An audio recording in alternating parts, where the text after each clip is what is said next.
Mark chapter 14, verses 1 through 26. It was 2 days before the Passover and the festival of unleavened bread. The chief priests and the scribes were looking for a cunning way to arrest Jesus and kill him.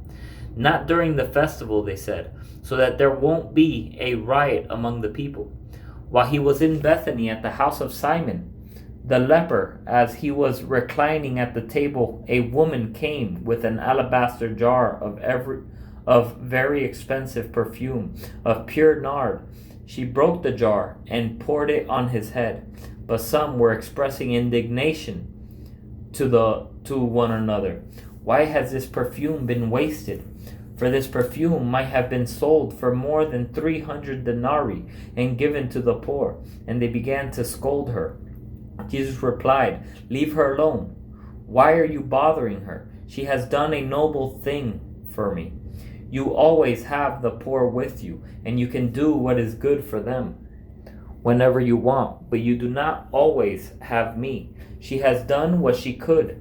She has anointed my body in advance for burial. Truly I tell you, wherever the gospel is proclaimed in the whole world, what she has done will also be told in memory of her." Then Judas Iscariot, one of the 12, went to the chief priests to betray Jesus to them. And when they heard this, they were glad and promised to give him money. So he started looking for a good opportunity to betray him. On the first day of unleavened bread, when they sacrificed the Passover lamb, his disciples asked him, "Where do you want us to go and prepare the Passover so that you may eat it?" So he sent 2 of his disciples and told them, "Go into the city, and a man carrying a jar of water will meet you. Follow him wherever he enters. Tell the owner of the house, 'The teacher says, where is my guest room, where I may eat the Passover with my disciples?' He will show you a large room upstairs, furnished and ready. Make the preparations for us there." So the disciples went out, entered the city, and found it just as he had told them. And they prepared the Passover. When evening came, he arrived with the 12.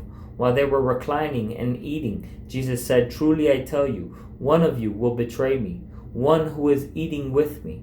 They began to be distressed and to say to one another, to him, one by one, "Surely not I." He said to them, "It is one of the 12, the one who is dipping bread in the bowl with me.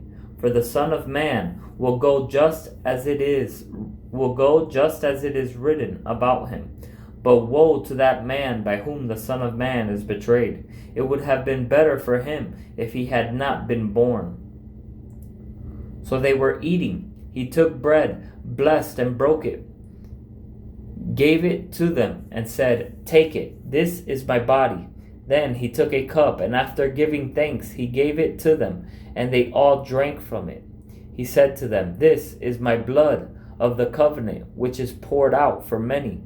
Truly I tell you, I will no longer drink of the fruit of the vine until that day when I drink it new in the kingdom of God." After singing a hymn, they went out to the Mount of Olives.